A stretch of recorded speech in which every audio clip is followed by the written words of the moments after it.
Hello बच्चों। तो आज हम चैप्टर 3 के कुछ इम्पोर्टेंट क्वेश्चंस देखेंगे और साथ में देखेंगे कि हमें आंसर शीट में आंसर्स कैसे प्रेजेंट करना है। हालांकि मैंने पिछले वीडियोस, आपने अगर पिछले चैप्टर के वीडियोस भी देखे होंगे, उसमें भी मैंने आंसर प्रेजेंटेशन के ऊपर कुछ हाइलाइट्स दिए हैं। तो चलिए आज का वीडियो शुरू करते हैं। तो सबसे पहले इसमें जैसे ऑब्जेक्टिव क्वेश्चंस में एक इम्पॉर्टेंट क्वेश्चन है, the earliest museum in the world was discovered in the excavation at the city of ऊर UR। तो ये आपको याद रखना है कि सबसे पहला म्यूजियम हमें कौन सी सिटी के एक्सकेवेशन में मिला था, दैट इज ऊर। And the National Archives of India is in new Delhi. India का नेशनल आर्काइव कहाँ पे है? न्यू दिल्ली में। Explain the following statement with reasons. The list of world heritage site is announced by UNESCO. तो अगर ये question आता है तो जैसा मैंने तुम्हें पहले बताया था, कोई भी सब्जेक्टिव क्वेश्चन या थोड़े बड़े क्वेश्चन 2-3 मार्क्स के जो क्वेश्चंस आते हैं उनको कभी भी पैराग्राफ में नहीं लिखना है, उनको पॉइंटर्स में लिखना है। तो ये क्वेश्चन के आंसर को हम 3 पॉइंट्स में लिख सकते हैं। एक कि यूनेस्को का प्रिजर्वेशन रिलेटेड ऑब्जेक्टिव क्या है, यूनेस्को ये काम क्यों कर रहा है, उसका ऑब्जेक्टिव क्या है, सिलेक्शन क्राइटेरिया क्या है, किस बेस पे सेलेक्ट करता है कि क्या और क्यों सेलेक्ट करता है, कि किस चीज़ को हेरिटेज बनाना है, किस चीज़ को प्रिजर्व करके रखना है, और उससे कंजर्वेशन से होता क्या है। तो प्रिजर्वेशन ऑब्जेक्टिव्स में हम बता सकते हैं, UNESCO has announce directives with objective of promoting and preserving. तो यूनेस्को डायरेक्टिव्स देता है विथ एन ऑब्जेक्टिव मतलब उसका पीछे का रीज़न क्या है, क्यों दे रहा है। और वो डायरेक्टिव्स मीन्स एक गाइडलाइंस, एक तरह की गाइडलाइंस देता है कि क्या क्या करना है। तो वो directives and objectives of and UNESCO gives directives with objective of promoting and preserving. क्या प्रमोट और प्रिजर्व करना है, cultural and natural heritage for the benefit of future generation. तो इसमें जो जो इम्पोर्टेंट पॉइंट आपको सुनने में लिख रहे हैं, जैसे कि promoting and preserving cultural and natural heritage, इसको हम हाईलाइट कर सकते हैं। और ये एक पॉइंट, और उसके मेन पॉइंट प्रिजर्वेशन ऑब्जेक्टिव, और उसके नीचे 1 से 2 लाइन के अंदर ये स्टेटमेंट। फिर सेकंड हेडिंग दे सकते हैं, selection criteria based on this directives. कौन से डायरेक्टिव्स? वो डायरेक्टिव्स जो यूनेस्को ने दिए। Based on this directives sites and traditions, कुछ साइट्स होंगे, कुछ टेंजिबल हेरिटेज होगा जिसको, और कुछ ट्रेडिशंस होंगे, किसी तरह का कोई ओरल ट्रेडिशन होगा जिसको प्रिजर्व करना है, जो हमारे जो which represent our ancestors creative thought, हमारे एंसिस्टर्स के क्रिएटिव थॉट्स दिखाते हैं। या कुछ नेचुरल हेरिटेज होंगे, नेचुरल फॉरेस्ट होगा जिसमें बायोडाइवर्सिटी दिखती है, मीन्स विविध बहुत से टाइप्स के एनिमल्स, बहुत टाइप के बर्ड्स, बहुत टाइप के प्लांट्स दिख रहे हैं। तो ये ऐसा कोई फॉरेस्ट है, या कोई पुराना किला है, फोर्ट है, या कोई टेम्पल है, ऐसा कुछ है जिससे हमारा एंसिस्टर्स का कल्चरल थॉट्स दिख के आ रहा है, कोई ऐसा ओरल ट्रेडिशन है, कोई सॉन्ग है। तो ये सबको प्रिजर्व करने का based on this directives sites and tradition, ऐसी साइट्स, ऐसी tradition which represents our ancestors cultural thoughts and biodiversity are declared as world heritage.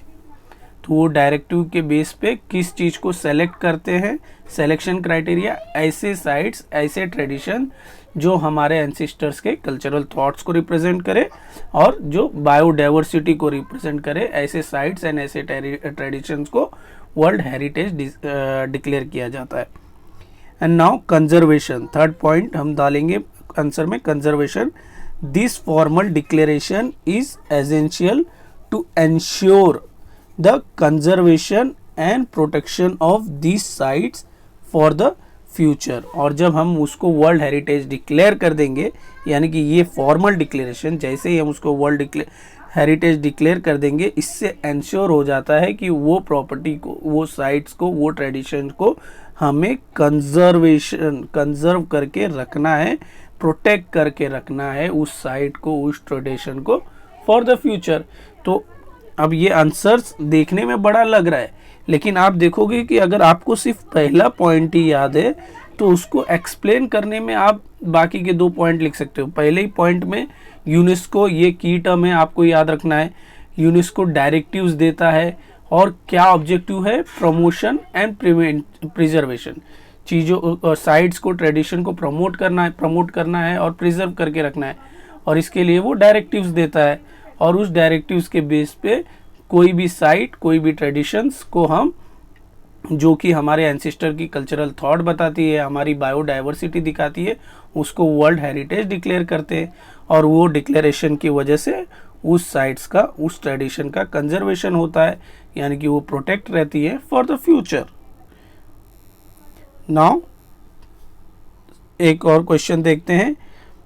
Explain the following statement with reason. The question is, it is essential to study the history of technology. Technology की history पढ़ना essential क्यों है, जरूरी क्यों है? तो इसमें भी हम पॉइंट में लिख सकते हैं, इसको भी 3 पॉइंट में।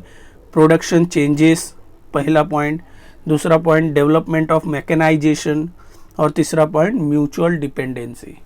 तो पहले पॉइंट में प्रोडक्शन चेंजेस क्या है? Studying the history of technology helps in understanding changes in agriculture and commodity production, architecture and engineering. तो ये टेक्नोलॉजी की हिस्ट्री पढ़ना एसेंशियल क्यों है? इसी में पहला सेंटेंस तो यही है कि टेक्नोलॉजी की एसेंशियल हिस्ट्री पढ़ने से, टेक्नोलॉजी की हिस्ट्री पढ़ने से हमें अलग अलग एरिया, एग्रीकल्चर ले लो या कमोडिटी प्रोडक्शन। कमोडिटी प्रोडक्शन मतलब हमारे कामकाज की चीज़ों का प्रोडक्शन, बनाना, कामकाज की चीज़ें जो बनती है वो, या आर्किटेक्चर, या जैसे कि बिल्डिंग्स, बिल्डिंग्स वगैरह, हाउसेस वगैरह, इंजीनियरिंग, अलग अलग तरह की मशीनें बनाना, ये सब की हिस्ट्री हमें पता चलती है।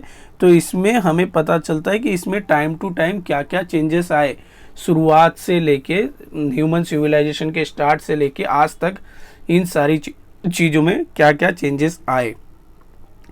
प्लस हमें डेवलपमेंट ऑफ मैकेनाइजेशन पता चलती है, मतलब it is necessary to understand the development of mechanisation throughout the human history.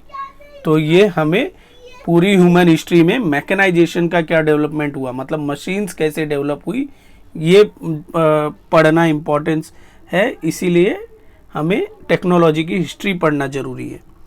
Now mutual dependence, हम यानी कि ह्यूमंस म्यूचुअली मशीन्स पे, मैकेनाइजेशन पे, साइंस एंड टेक्नोलॉजी पे कैसे डिपेंड करते हैं, हमारे बीच का रिलेशंस क्या है, हम कैसे अपनी ह्यूमन सिविलाइजेशन का इवोल्यूशन हुआ। जैसे such study explain the mutual dependence between किसमें, science and technology throughout the course of human evolution. जैसे जैसे टेक्नोलॉजी बढ़ी, साइंस डेवलप हुआ, उसके बेस पे टेक्नोलॉजी डेवलप हुई, टेक्नोलॉजी और साइंस, ऐसे इन दोनों के बीच का जो म्यूचुअल डिपेंडेंसी है, ये हमें हिस्ट्री ऑफ टेक्नोलॉजी पढ़ने पे पता चलता है। तो अभी हम एक बार समरी में देख लेते हैं, हमने आज में क्या क्या देखा। पहला देखा अर्लीस्ट म्यूजियम कौन सी सिटी में था, UR। National archives of India कहाँ पे है, न्यू दिल्ली। यूनेस्को का वर्ल्ड हेरिटेज लॉजिक क्या है, उसको अगर देखो आपको पूरा क्वेश्चन आंसर वहाँ पे जो ब्रॉड आंसर था उस स्लाइड में, अगर वो एक साथ नहीं याद है तो आप शॉर्ट में ऐसे याद रख सकते हो। डायरेक्टिव को एक इशू करता है कौन, यूनेस्को। यूनेस्को एक ऑर्गेनाइजेशन है वो डायरेक्टिव इशू करता है। डायरेक्टिव अगर वर्ड नहीं याद आ रहा है तो गाइडलाइंस भी चलेगी, गाइडलाइंस इशू करता है। गाइडलाइन इशू करता है कि उसका ऑब्जेक्टिव क्या है, to promote and preserve the heritage. जो भी हेरिटेज है, जो भी साइट है, उसको प्रमोट करना, यानी कि लोगों को बताना और उसको प्रिजर्व करके भी रखना। और उसकी वजह से हमें अलग अलग साइट जिसमें एंसेस्टर के कल्चरल थॉट्स या बायोडाइवर्सिटी दिखती है, उनको टारगेट करते हैं एज एन हेरिटेज। और इसका आउटकम क्या है लास्ट में, इससे वो सारी चीज़ों का कंजर्वेशन होता है फॉर द फ्यूचर जनरेशन। तो यूनेस्को डायरेक्टिव इशू कर रही है, किस लिए कर रही है, यानी कि उसका ऑब्जेक्टिव क्या है, to promote and preserve heritage. और किसका हेरिटेज क्या है, हेरिटेज हम डिसाइड करते हैं कि उसके कल्चरल थॉट्स, उस साइट्स के, उसका बायोडाइवर्सिटी जितना इम्पोर्टेंट है, उस हिसाब से उसको हम हेरिटेज डिक्लेयर करते हैं। और ये डिक्लेरेशन की वजह से आउटकम क्या आता है कि उस साइट का, उस ट्रेडिशन का कंजर्वेशन होता है for the future generation. And अभी अगर हम टेक्नोलॉजी का हिस्ट्री पढ़ना हमारे लिए इम्पोर्टेंस क्या है, तो इससे हमें एग्रीकल्चर, कमोडिटी प्रोडक्शन, आर्किटेक्चर और इंजीनियरिंग की हिस्ट्री, ये सब चीज़ों में जो चेंजेस हुए हैं throughout the human civilisation, वो समझने में हेल्प मिलती है। मैकेनाइजेशन का डेवलपमेंट कैसे हुआ है, वो समझने में हेल्प मिलती है। साइंस एंड टेक्नोलॉजी के बीच में जो म्यूचुअल डिपेंडेंसी है, मीन्स जैसे जैसे साइंस डेवलप हुआ, उस साइंस के बेस पे कोई नई टेक्नोलॉजी आई, नई टेक्नोलॉजी आई तो हमें नया साइंस सीखने मिला, फिर नया साइंस सीखने मिला तो उसके बेस पे फिर नई टेक्नोलॉजी आई, और ये साइकिल चलते रहा। तो आई होप आपको आज का वीडियो समझ में आया हो। आपको वीडियो पसंद आया हो तो प्लीज़ लाइक कीजिए, चैनल को सब्सक्राइब कीजिए, ताकि ऐसी वीडियो मैं आपके लिए लाता रह सकूं। अगर फिर भी आपके मन में कुछ डाउट हो, कुछ क्वेश्चन हो, तो प्लीज़ कमेंट में पूछिएगा। Thank you.